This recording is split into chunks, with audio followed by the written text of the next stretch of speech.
The first time I saw Liam, he looked like he carried the weight of the entire world on his shoulders. He was sitting at the corner table of the cafe I worked at alone, always scribbling in a small notebook, his coffee going cold by the time he remembered to sip it. Most customers came and went, loud laughter and casual conversations filling the air, but Liam was a shadow within that noise. Quiet, consistent, unseen. At first, I didn't notice him as anything other than another face in the crowd. But then one rainy Thursday, I brought over a fresh cup of coffee, without being asked. He looked up, surprised. "You didn't order it," I said gently. "But the old one's cold. This one's on me." His eyes softened. "Thank you." I didn't even realize. That was the first time he smiled at me.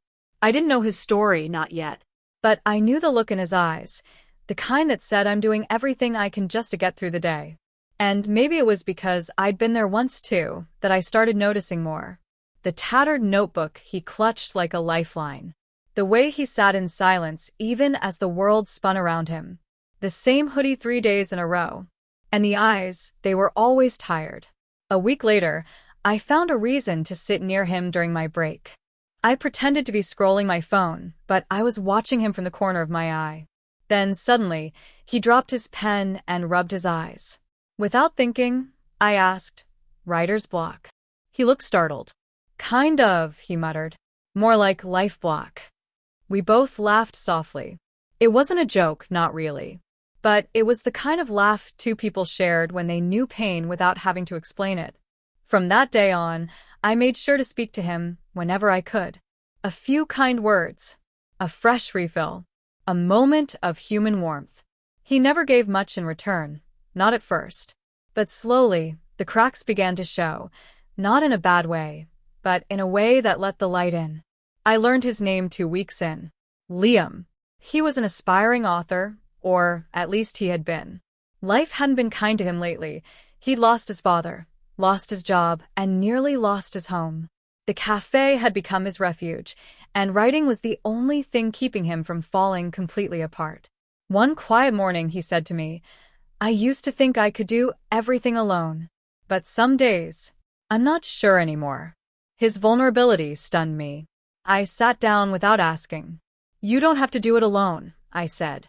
"Even strangers can be a kind of family when you need them." He looked at me like he wanted to believe that. I hoped he did. The turning point came in late November, on a chilly Sunday when the cafe was half empty. Liam hadn't come in for 3 days, and I was starting to worry. So after my shift, I walked the few blocks to the library where he sometimes sat. He was there, curled up in a corner, eyes closed, head resting against a shelf. I touched his shoulder gently. "Liam?" He blinked, disoriented, then quickly sat up. I'm sorry. I didn't mean to." "You okay?" I asked, sitting next to him on the floor. His voice cracked. "I'm not. I haven't been for a while." I didn't ask him for the details. I didn't need them. Instead, I handed him a small paper bag. "Soup. From the cafe. You can't fix everything on an empty stomach." He took it with shaking hands. "Why are you being so kind to me?" "Because someone once was, when I needed it. And it changed everything." He looked away, but his eyes shimmered. "You're the first person in months to really see me." My heart ached for him. Not in a pitying way, but in that quiet, painful realization that people can be surrounded by others and still feel utterly alone. That night, I made a decision. I would be there. Not as a savior. Not as someone who had all the answers. But as a friend. A real one. Over the next few weeks, we became closer. Not fast, not loud, but steady. We'd sit together on my breaks. Talk about music, stories, life. He showed me pieces of his writing. I cried reading one that felt like it bled straight from his soul. One day, I told him, "Your words are the kind that could change someone's life." He looked down. "They're not even changing mine." "They will," I said. "If you let them. If you let yourself believe again." Something shifted in him that day. He came more often, started dressing a bit neater. The notebook filled faster. He even laughed, really laughed, for the first time in a long while. Then came the moment I'll never forget. It was snowing, the city hushed under a soft white blanket.